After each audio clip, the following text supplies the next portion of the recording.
الحمد لله رب العالمين والصلاة والسلام على أشرف الأنبياء والمرسلين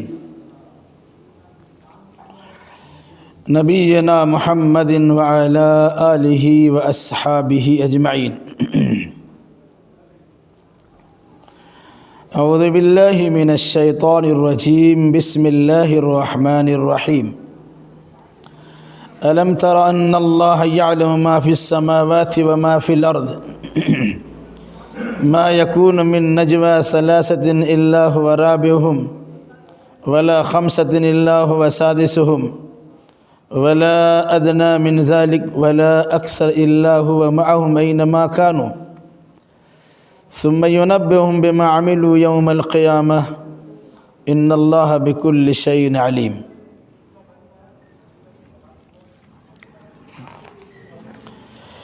اس سے پہلے کی آیتوں میں زہار کا مسئلہ بیان کیا گیا تھا، یعنی اگر کسی آدمی نے اپنی بیوی سے یہ کہہ دیا کہ تم میرے ماں کی پیٹھ کی طرح ہو، یعنی جس طرح میری ماں میرے لیے حرام ہے اس طرح تم میرے لیے حرام ہو، یہ جملہ زمانہ جاہلیت میں طلاق سے بھی زیادہ سخت تھا.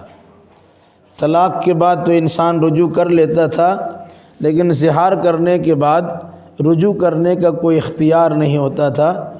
اسلام نے اس سے رسم بد کو بھی ختم کیا اور قرآن مقدس کی باضابطہ ایک سورہ مجادلہ کا آغاز اسی بات سے کیا ہے، جس میں یہ بات بطور خاص آپ کے سامنے آئی تھی کہ اگر ایک خاتون بھی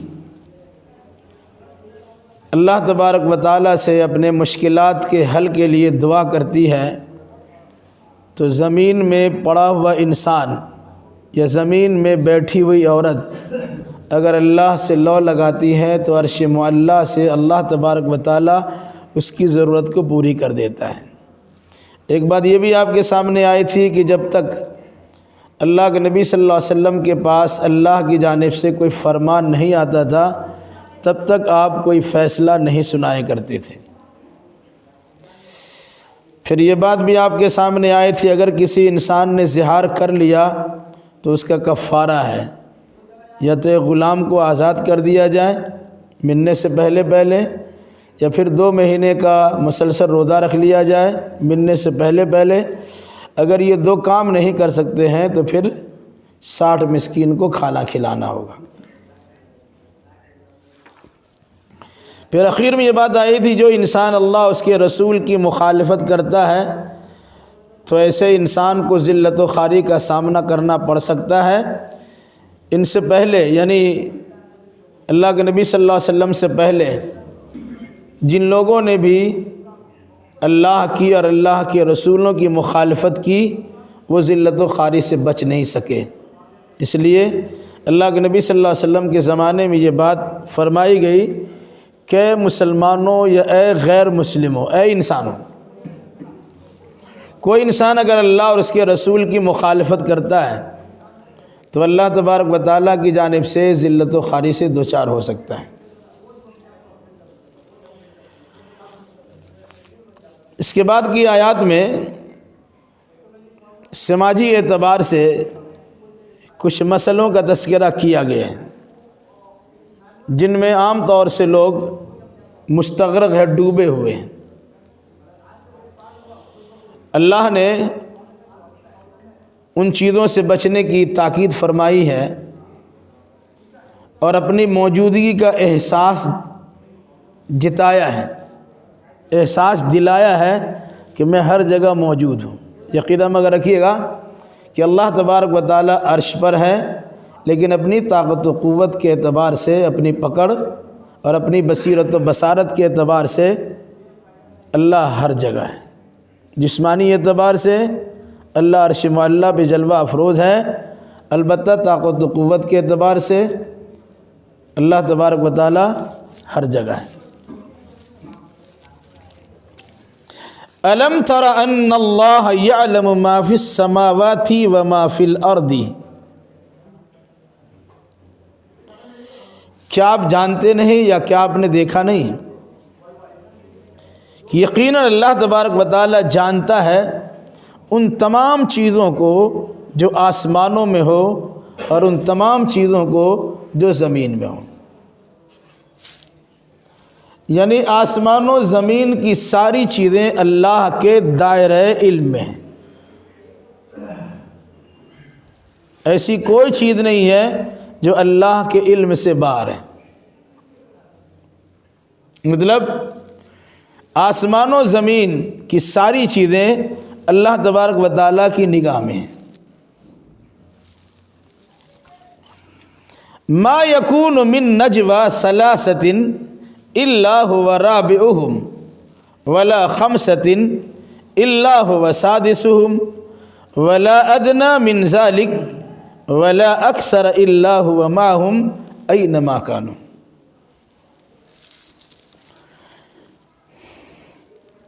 نہیں ہوتی ہے 3 لوگوں کی سرگوشی مگر ان کا چوتھا اللہ ہوتا ہے. ولا خمسۃ الا هو سادسهم، اور کہیں 5 لوگ سرگوشی نہیں کرتے ہیں مگر چھٹا وہاں پر اللہ موجود ہوتا ہے. ولا ادنى من ذلك، اور اس سے بھی کم تعداد، 2 ہو یا 3 ہو یا 2 ہو، 2 ہی تعداد مانی، کم سے کم 2 تعداد جس میں سرگوشی چپ کے باتیں کرنا ہوتی. ولا ادنى من ذلك، اور نہیں ہے اس سے کچھ کم. ولا اکثر، اور نہ اس تعداد سے زیادہ. 6 آدمی سے زیادہ بھی سرگوشی کر سکتے ہیں اور 3 آدمی سے کم بھی سرگوشی کر سکتے ہیں. الا هو معهم اینما كانوا، یہ لوگ جہاں پر بھی سرگوشی کرتے ہو اللہ تبارک و تعالیٰ ان کے ساتھ ہے. سرگوشی مطلب کنفسکی کرنا، چپ کے بات کرنا. صحیح بات آدمی زور سے بولتا ہے، کوئی سن لے گا اس کی پرواہ نہیں ہے. کسی بات کو اگر چھپاتا ہے اس کا مطلب یہ ہے کہ اس میں کچھ خرابی ہے. اللہ ہے کہ کچھ اور خاص مسائل ہیں جنہیں چھپانے کا حکم دیا گیا.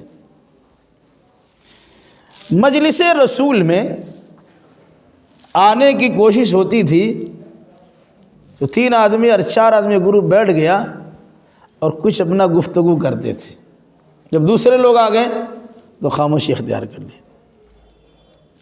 یا اس کے علاوہ اپنے گھروں میں، اپنے مکانات میں، اپنے آفسوں میں یا کہیں اور بیٹھ کر کسی کے خلاف انسان چپ کے بات کرتا ہے. اگر وہ وہاں پہنچ جائے تو آدمی بالکل نارمل ہو جاتا ہے. کسی آدمی کے آ جانے سے نارمل ہو جانا اس بات کی علامت ہے کہ اس کے خلاف آپ بول رہے تھے یا کسی اور کے خلاف بول رہے تھے. اور اگر ایسی کوئی بات نہیں تھی تو پھر چھپانے کی کیا ضرورت تھی.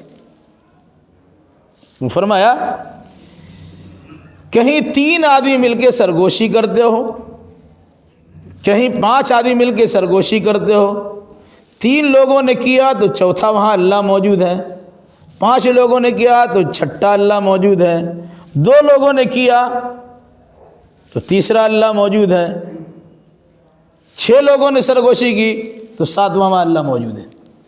مطلب یہ ہے، اب یہ مت سمجھیے کہ جتنے لوگ یہاں پر بیٹھے ہوئے ہیں وہی آپ کی بات کو سنتے ہیں، جبکہ آج کے دور میں کہتے ہیں دیوار کا بھی کان ہوتا ہے. آپ کسی کے خلاف کچھ پلان بناتے ہیں، چپکے سازش رچتے ہیں. کہیں کسی کی آواز اچانک اونچی ہو گئی، کسی نے کچھ سن لیا اور وہ کان لگا کے سن رہا ہے. دیوار میں کان سٹا دیا، روشن دان سے یا کھڑکی سے کچھ آواز اس تک پہنچ رہی ہے. تو کہا یہ تو عام انسان کا معاملہ ہے. اللہ تبارک و تعالیٰ یہ عقیدہ راسخ کرانا چاہتا ہے کہ تم ہم کو اپنے سے خالی مت سمجھو. تم مسجد میں رہو، مدرسہ میں رہو، گھر میں رہو، دکان میں رہو، آفس میں رہو، جنگل و بیابان میں رہو، کسی غار اور کھو میں رہو، آسمان کی بلندی پر رہو کہ زمین کی تہ کے اندر رہو یا کہیں بھی رہو، دو چار لوگ مل کر اگر کسی خلاف سازش کرتے ہو تب بھی، اور کچھ اچھی بات کرتے ہو تب بھی، میرے بارے میں ایسا عقیدہ رکھو کہ میں وہاں پکڑ کے اعتبار سے، طاقت و قوت کے اعتبار سے، علم و بصیرت کے اعتبار سے موجود ہوں۔ ظاہر سی بات ہے، اگر کسی انسان کا یہ عقیدہ ہو رہا ہے، یہ عقیدہ ہو کہ اللہ سن رہا ہے، پھر وہ چھپائے کس سے؟ بندوں سے متعلق بندوں کی باتیں بندوں سے چھپا سکتے ہیں، لیکن اللہ تبارک و تعالیٰ تو ساری باتیں جان رہا ہے، دیکھ رہا ہے، سن رہا ہے۔ آپ کس کے بارے میں کیا پلان بنا رہے ہیں وہ تو سن رہا ہے، وہاں موجود ہے۔ آپ کے سننے میں کوتاہی ہو سکتی ہے، آپ کے دیکھنے میں کمی واقع ہو سکتی ہے، سنتے سنتے آپ کو نیند آ جائے، بات سمجھنے میں بھول ہو سکتی ہے، لیکن اللہ تبارک و تعالیٰ کے ہاں کسی قسم کی کمی کا کوئی سوال پیدا نہیں ہوتا۔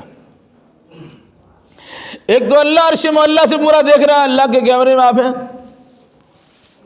دوسرا، اللہ تبارک و تعالیٰ نے بطور خاص، اچھی مجلس ہو یا بری مجلس، انسان اکیلا ہو یا دکیلا ہو، اس کے جتنے بھی حرکات و سکنات ہوتے ہیں، اچھے ہو یا برے ہو، دن کے اجالا میں ہو یا رات کے اندھیرے میں ہو، مجمع عام میں ہو یا سناٹا میں ہو، بازار میں ہو یا جنگل و بیابان میں ہو، اللہ کے کارندے، اللہ کے فرشتے موجود رہتے ہیں۔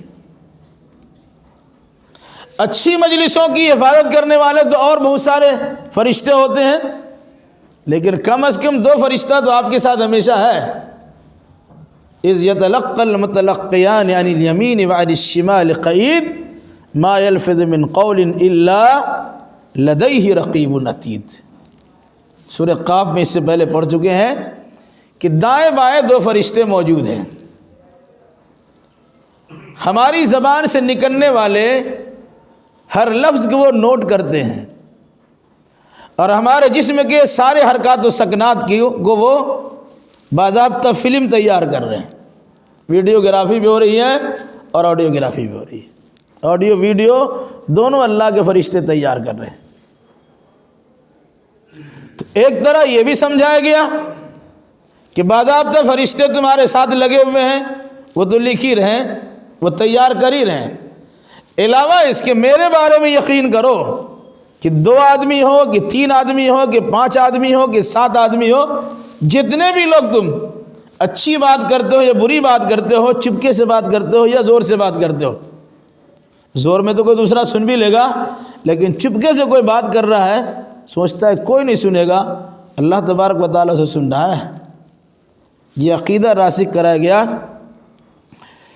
کہ 3 آدمی پر مشتمل سرگوشی ہو رہی ہو تو چوتھا اس کا اللہ ہے، 5 لوگ مل کے سرگوشی کر رہے ہو تو چھٹا اس کا اللہ ہے، 3 سے کم 2 آدمی مل کے سرگوشی کر رہے ہو تو تیسرا اس کا اللہ ہے، اور 6 یا اس سے زیادہ لوگوں پر مشتمل چپکے چپکے کچھ بات کر رہے ہو تو اس سے زیادہ پر اللہ تبارک و تعالیٰ، 6 ہو تو 7واں اللہ ہے، 7واں تو 8واں اللہ ہے۔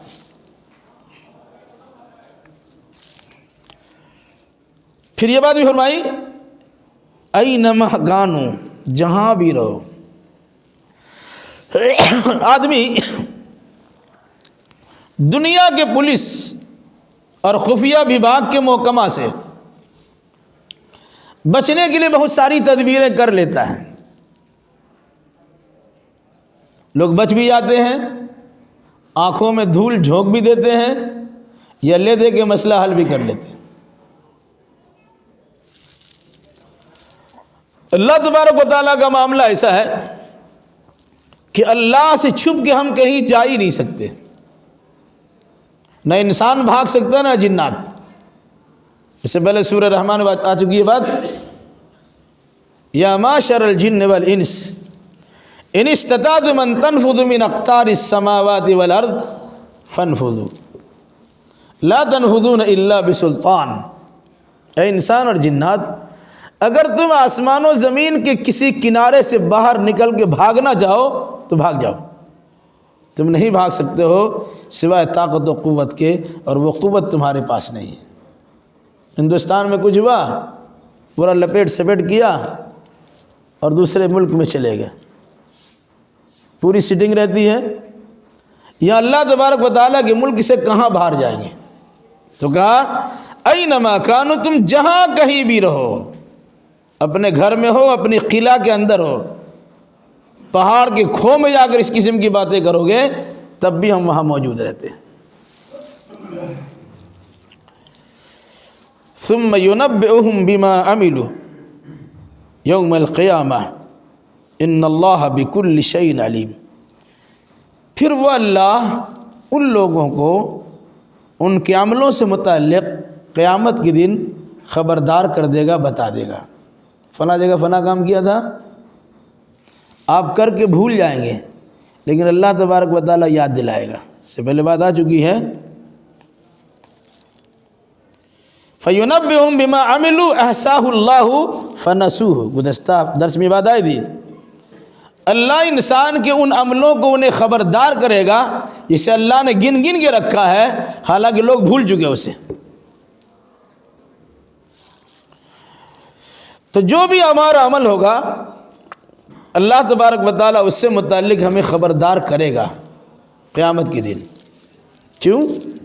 ان اللہ بکل شیء علیم، اس لیے کہ اللہ تبارک و تعالیٰ ہر چیز کو اچھی طرح جانتا ہے۔ جس کے پاس علم نہیں رہتا وہ اچھے سے بول نہیں سکتا، بتا نہیں سکتا۔ اللہ کے پاس تو ساری معلومات ہیں، معلومات کا خزانہ اس کے پاس ہے۔ اس لحاظ سے کس نے کس وقت کس کے ساتھ کس قسم کی کوئی بات کی ہے وہ ساری چیزیں ریکارڈڈ ہیں، اور اللہ تبارک و تعالیٰ اسے سنا دے گا۔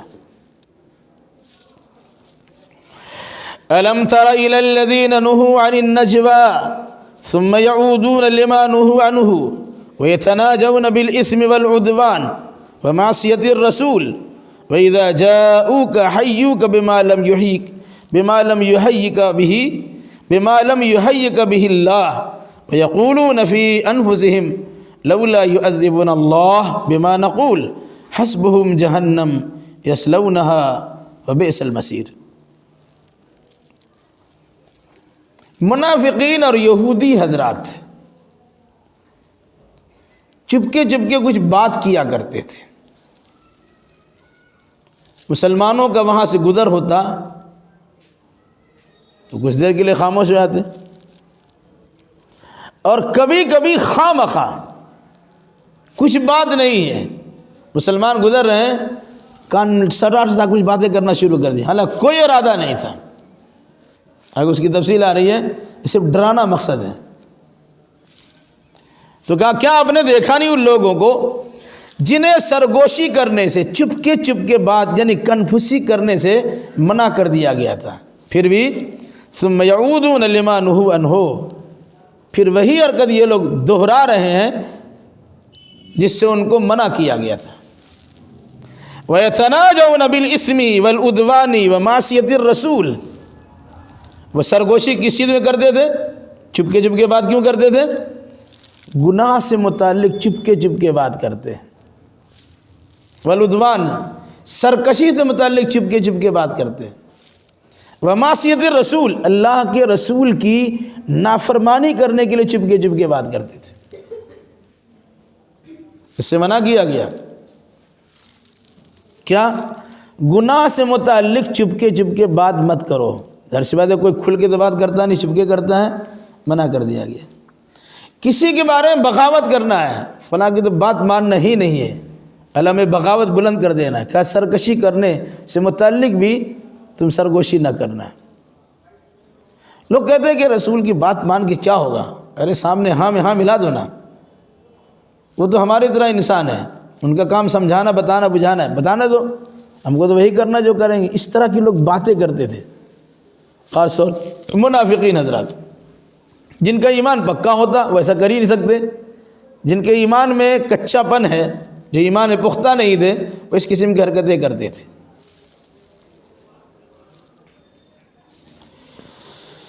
یہ تناجونا میں ایک چیز اور بھی شامل ہے۔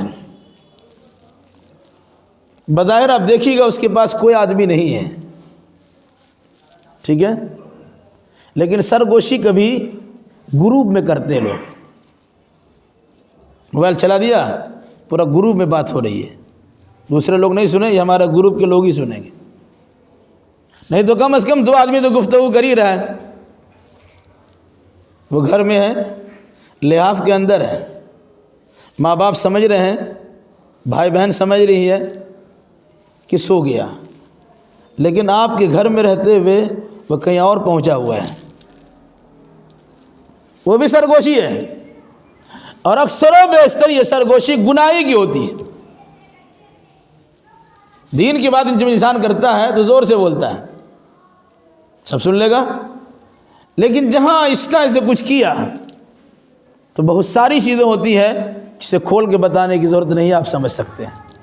فون کا استعمال بطور خاص، اسمارٹ فون کا استعمال بطور خاص کس کے لیے ہوتا ہے؟ اس کا استعمال صحیح بھی ہوتا ہے اور غلط بھی ہوتا ہے، یہ بھی سرگوشی کا ایک حصہ ہے۔ ایک ہی آدمی یہاں مجلس میں ہے، کہیں اور بیٹھا ہوا ہے، دور کی مجلسوں کو نزدیک کر دیا گیا، تو قرآن نے منع کیا اس سے بھی، فرمایا سرگوشی کرتے ہیں گناہ سے متعلق، سرکشی سے متعلق۔ کیسی سرکشی ہے؟ لڑکا لڑکی میں دوستی ہو گئی، دونوں کو شادی کرنا ہے، باپ ماں راضی نہیں ہے، بغاوت کر دو نا، چلو گھر سے نکل چلتے ہیں، چھوٹی بڑی مسجد میں جا کے نکاح پڑھوا لیتے ہیں۔ پہلے گناہ سے شروع ہوا، اب سرکشی کرنے پر اتر آیا، اور اخیر میں سارا معاملہ تو اللہ کے رسول کی معصیت اور گناہ نافرمانی کی تو ہے ہی۔ یہ عام طور سے سرگوشی ہوتی تھی، اس زمانے میں اتنا ترقی یافتہ دور نہیں تھا تو سامنے ہو جایا کرتا تھا۔ آج ترقی اتنی ہو گئی ہے کہ آدمی اتنا ترقی کر گیا، اتنا ترقی کر گیا، وہ انسان کے کھول سے باہر نکلنا چاہتا ہے۔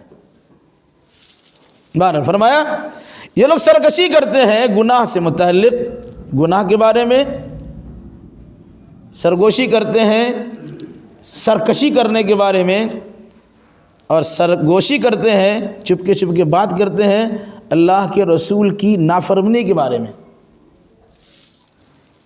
ایک تو یہ ہوا وَإِذَا جَاءُوكَ حَيُّوكَ بِمَا لَمْ يُحَيِّكَ بِهِ اللَّهُ، پھر جب یہ لوگ آپ کے پاس آتے ہیں تو آپ سے سلام اس طرح کرتے ہیں جیسا سلام اللہ نے نہیں کرنے کو بتایا۔ بطور خاص یہودیوں کے بارے میں بڑی تشریح حدیث کے اندر موجود ہے۔ یہودی لوگ اللہ کے نبی صلی اللہ علیہ وسلم کے سامنے آتے تو سلام کرتے، کیا کہتے؟ السلام علیکم، لام غائب کر دیتے تھے، السلاموں کی جگہ پہ السلام، السلام علیکم، تم تباہ ہو جاؤ، تم پر موت آ جائے، تم ستیہ ناش ہو جاؤ۔ تو یہودی اس طرح سے آپ کو سلام کرتے تھے، مقصد کیا تھا کہ اللہ کے نبی صلی اللہ علیہ وسلم کے لیے بد دعا کرتے تھے۔ ایک بار آپ کو ایسا کیا اس نے، یہودی نے، تو حضرت عائشہ نے کہا وعلیکم اللعنۃ والغضب، کہ تم پر اللہ کی غضب ہو اور اللہ کی لعنت ہو۔ تو اللہ کے نبی صلی اللہ علیہ وسلم فرمایا نہ ایسا مت کہو۔ تو پھر حضرت عائشہ نے کہا آپ نے سنا نہیں کیا کہا؟ تو آپ نے فرمایا جو کہا میں نے اس کو لوٹا دیا۔ ہم نے کہا وعلیکم یا وعلیکا، مطلب کیا ہوا؟ جو تم میرے بارے میں کہتے ہو وہ تمہارے حکم ہے۔ اسی لیے پھر عام فرمان جاری کر دیا اذا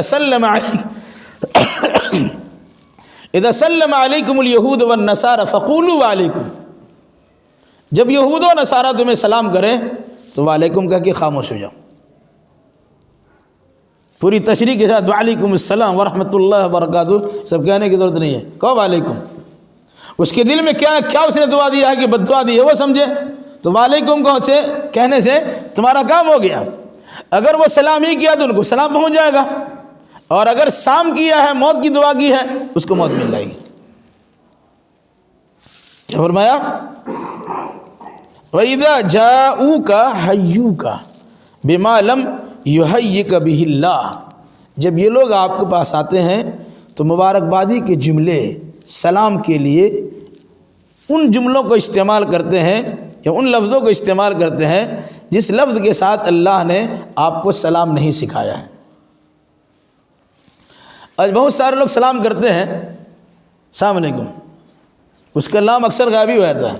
بہت سے ہوتے ہیں السلام علیکم، عام طور سے جو سلام ہوتا ہے سلام علیکم، یعنی بیچ میں وعلیکم لگاتے ہیں، السلام علیکم کے بجائے سلام علیکم۔ یہ تو غلط طریقہ ہے، جب اللہ نے آپ کو سکھایا نہیں اب ایسا کیوں بولتے ہیں؟ علاوہ ازیں اس میں وہ چیز بھی شامل ہے کہ اللہ کے نبی صلی اللہ علیہ وسلم نے سکھلایا آنے والا سلام کرے گا اور جانے والا سلام کرے گا۔ آ کے آپ نے بتا دیا میں مجلس میں آ رہا ہوں، تاکہ ہوشیار ہو جائے بھائی کون آ رہا ہے، خبر گیری اس کی ہو جائے گی۔ اور جب جانے لگے تو کہا سلام کر کے جاؤ، تاکہ لوگ آپ کو دیکھ لیں کہ کون اٹھ کے جا رہا ہے۔ چپکے سے نکل نہیں سکتے، کان میں لگایا موبائل، حالانکہ کچھ نہیں ہوتا ہے، ایک بہانہ بناتے ہیں، اس کی بھی تفصیل آگے آگی۔ تو کہا سلام کرنا تو ہوا، نکلنے کی بار اس طرح نکل گئے، تو آتے ہوئے سلام اور جاتے ہوئے سلام ہے۔ پاکستانی اسٹائل میں خدا حافظ، اس سے بڑھ گئے اللہ حافظ۔ کیا اللہ اس کے رسول نے سلام کے طریقہ سکھلایا ہے؟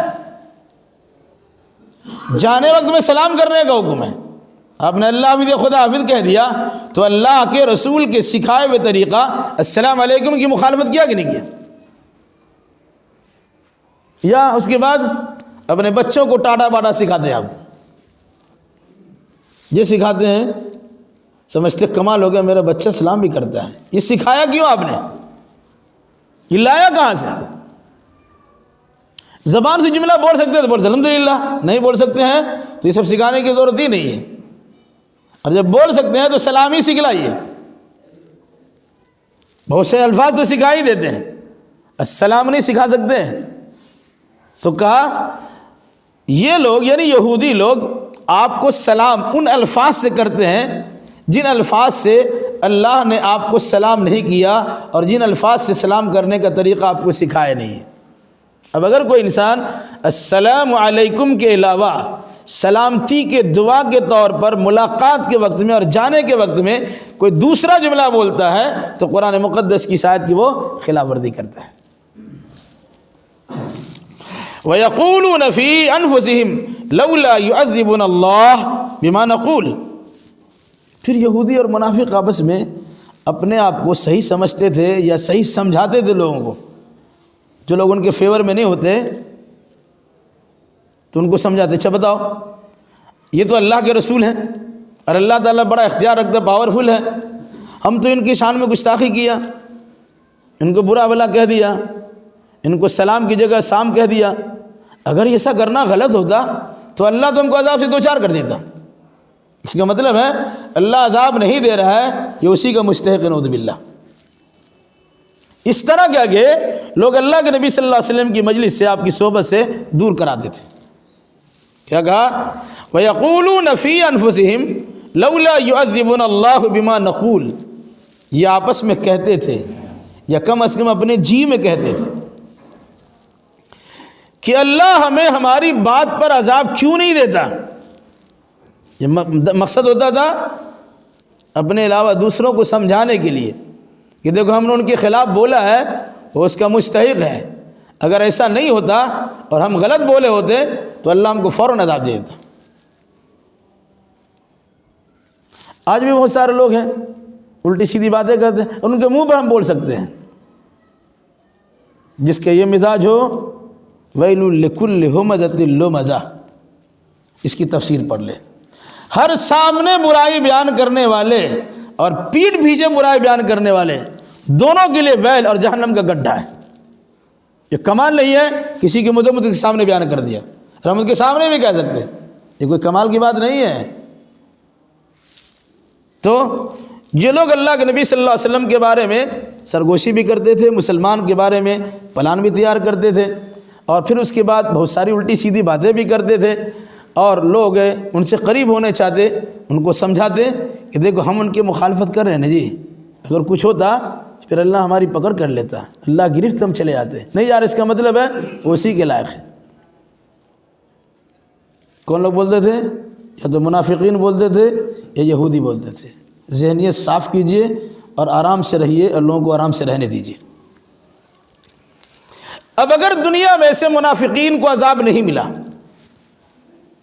تو کیا بچ جائے گا؟ قرآن نے کیا کہا؟ حسبہم جہنم، ان کے لیے جہنم کافی ہے۔ دنیا میں اگر ہم نے عذاب نہیں دیا، بہت سے لوگ گناہ کرتے کرتے زندگی گزار لیتے ہیں اور بظاہر اللہ کی پکڑ میں نہیں آتے، اس کا مطلب یہ نہیں ہے وہ چھوٹ گیا، اس کے لیے بڑی سزا متعین کر دی گئی۔ دنیا میں اگر سزا دے دی جاتی ہے، اس کے گناہوں کا کفارہ بن جاتا ہے، وہ جہنم سے بچ سکتا ہے۔ لیکن اگر دنیا میں سزا نہیں دی گئی، اس کا کفارہ نہیں کرایا گیا، پھر جہنم میں چلا جائے گا، اس کا حال کیا ہوگا؟ فرمایا ان منافقین کے بقول اگر ان کو سزا نہیں مل رہی، عذاب نہیں مل رہا ہے، تو یہ خوش فہمی مبتلا نہ ہو، حسبہم جہنم، ان کا ٹھکانہ یا ان کے لیے جہنم کافی ہے۔ یصلونہا، جس میں یہ لوگ داخل ہوں گے، فبئس المصیر، اور بہت بری جگہ، بہت برا ٹھکانہ جہنم ہے۔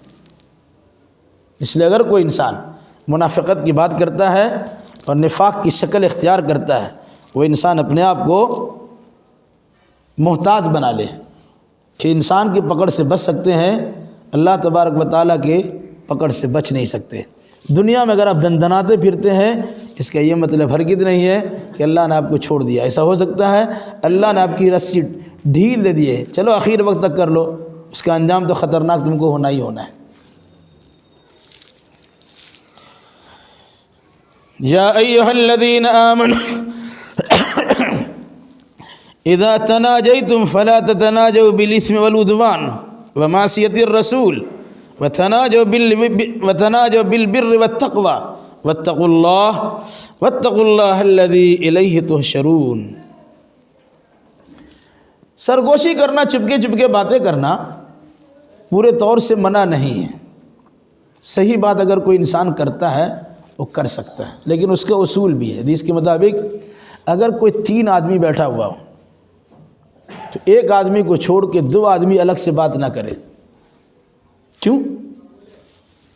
یہ سمجھے گا ساتھ ہمارے خلاف بول رہا ہے، اللہ کو اس کو اعتماد میں لے لیجیے، بھائی ہمارا کچھ گھریلو مسئلہ ہے اور کسی بات میں کسی چیز میں گفتگو کرنی ہے، اس لیے سے کچھ مینڈ مت کیجیے گا، ہم کناروں کچھ بات کر لیتے، چلے گا۔ لیکن یوں ہی کسی کو آپ نے چھوڑ دیا، 3 آدمی تھے، کوئی چھوڑ دیا، 2 بات کر رہے ہیں، تو شیطان اس کے دل میں یہ ڈالے گا، دیکھو تمہارے خلاف ہو نہ ہو تمہارے خلاف بول رہا ہوگا۔ تو شریعت محمدی میں اللہ کے نبی صلی اللہ علیہ وسلم نے اس طرح 3 آدمی میں سے 2 آدمی کو الگ ہو کر بات کرنے سے منع فرمایا۔ بخاری مسلم کی حدیث کیا فرمایا؟ یا ایھا الذین آمنوا، اے ایمان والو، اذا تناجیتم، جب تم سرگوشی کرنا ہی چاہو، فلا تتناجوا بالاثم والعدوان ومعصیۃ الرسول، تو سنو، گناہ سے متعلق، سرکشی سے متعلق، رسول کی نافرمانی سے متعلق سرگوشی مت کرنا، چپکے چپکے بات اس طرح کی نہ کرنا۔ کیا کرنا تم؟ وتناجوا بالبر والتقوى، نیکی اور تقوی سے متعلق بات کر سکتے ہو۔ بھائی کسی کو آپ کو مدد کرنا ہے، تیسرے کانوں کان خبر نہ ہو، اب 2 آدمی پلان بنایا، اب ساتھی بڑا پریشان حال ہے، ان کے مسائل بگڑے ہوئے ہیں، کیوں نہیں چپکے سے ہم لوگ کچھ ان کو دے دیتے ہیں؟ یہ بھی سرگوشی ہے۔ ایک بیمار آدمی ہے، ان کی عیادت کرنے کے لیے چلنا ہے، تو شادی میں تو آپ کے پاس بڑا سا جھولا ہوتا اور لمبا سا لفافہ ہوتا، اور مریض کو دیکھنے کے لیے آتے ہیں تو ہاتھ خالی جاتے، ارے وہاں کچھ لے کے جائیے، لفافہ دے کے آئیے تاکہ وہ بیچارے کو کچھ دوا اور علاج معالجہ کی سہولت پیدا ہو جائے۔ اس طرح کی بات اگر کرتے ہیں تو اچھی بات ہے۔ تقوی طہارت سے متعلق گفتگو کرنا ہے، ہم کو پاکی حاصل کرنا ہے، اپنے آپ کو پاک باز بنانا ہے، تہجد گزاری سے متعلق بات کر رہا ہے، ٹھیک ہے، وغیرہ ذالک۔ تو قرآن نے کیا کہا؟ وَتَنَاجَوْا بِالْبِرِّ وَالتَّقْوَى، سنو، گناہ، سرکشی، رسول کی نافرمانی سے متعلق چپکے چپکے بات مت کرو، لیکن نیکی اور تقوی سے متعلق سرگوشی آپس میں کر سکتے ہو۔ وَاتَّقُوا اللَّهَ الَّذِي إِلَيْهِ تُحْشَرُونَ، اور سنو، ڈرو اللہ سے جس کے پاس تم جمع کیے جاؤ گے۔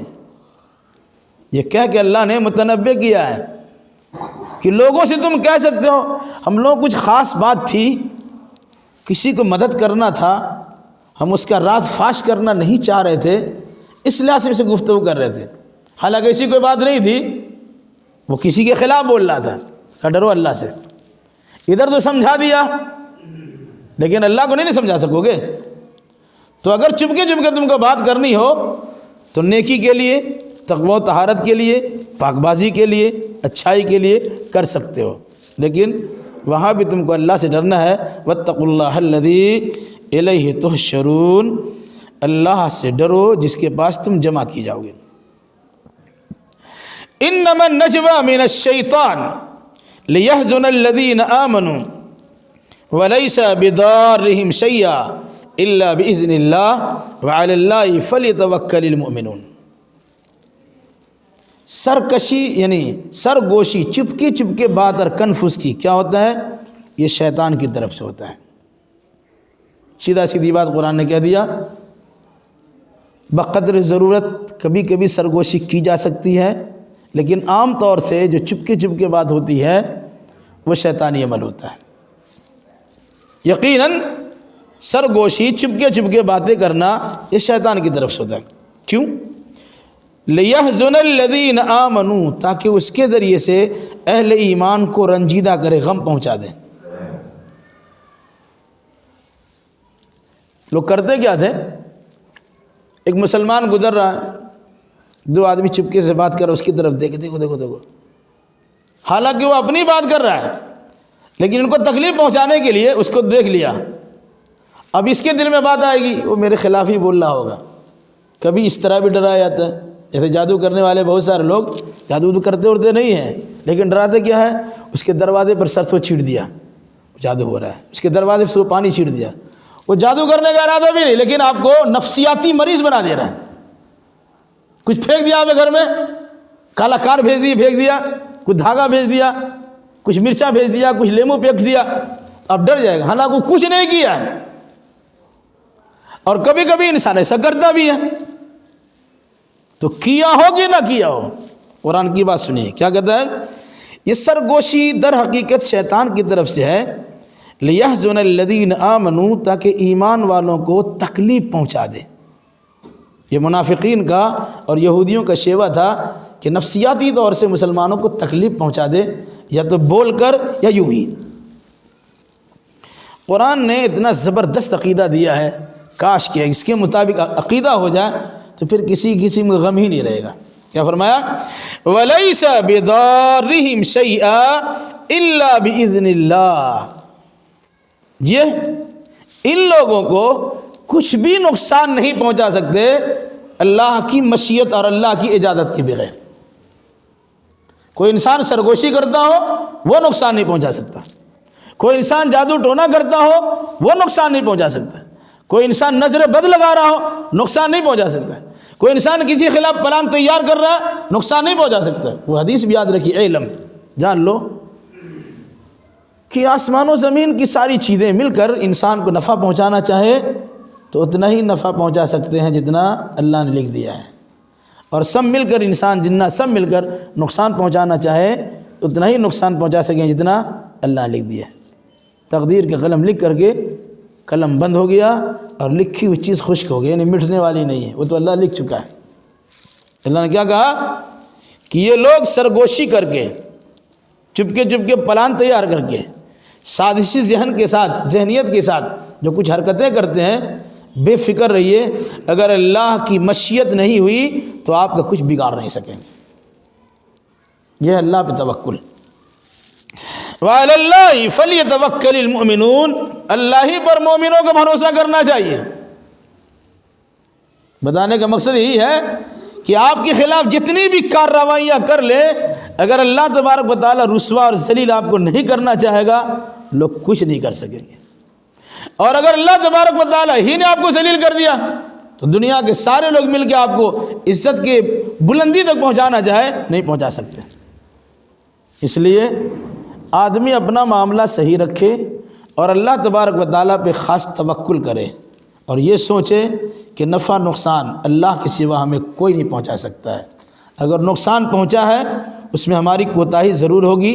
اللہ کی طرف سے یا تو آزمائش ہے یا پھر اللہ تبارک و تعالیٰ کی طرف سے عذاب ہے. اگر آرام پہنچا ہے، ساری سہولیات پہنچی ہے، خوشحالی فارغ البالی پہنچی ہے، یہ سوچنا چاہیے کہ اس میں بھی اللہ تبارک و تعالیٰ کی طرف سے آزمائش ہے کہ ہم شکریہ ادا کرتے ہیں کہ ان چیزوں کا غلط استعمال کرتے ہیں. اس لیے ہمیں کسی بھی معاملہ میں ڈرنے اور خوف زدہ ہونے کی ضرورت نہیں ہے. ہندوستان میں یہ ہو رہا ہے اور وہ ہو رہا ہے، جب سے اس کی حکومت ہے ایسا کر دے گا ویسا کر دے گا. جب تک اللہ آپ کو یہاں رکھنا چاہے گا دنیا کی کوئی طاقت آپ کو نقصان نہیں پہنچا سکتی ہے.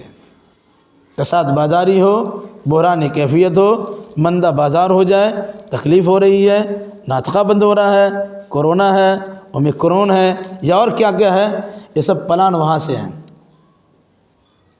کوئی انسان اپنے طرف سے کچھ نہیں کر سکتا. ایک پتا اللہ کی مشیت کے بغیر ہلتا نہیں ہے. ہلتا ہے تو اللہ تبارک و تعالیٰ جانتا ہے وہ کس لحاظ سے ہل رہا ہے. عقیدہ مضبوط رکھیے اور اپنا کام کرتے رہیے. اللہ تبارک و تعالیٰ ہمیں اور آپ کا جملہ مسلمانوں کو حقیقت حال سمجھنے سمجھانے اور اسی مناسبت سے عقیدہ اعمال بجا لانے کی توفیق مرحمت فرمائے. اقول قولی ھذا واستغفر اللہ لی ولکم ولسائر المسلمین واخر دعوانا الحمد للہ رب العالمین.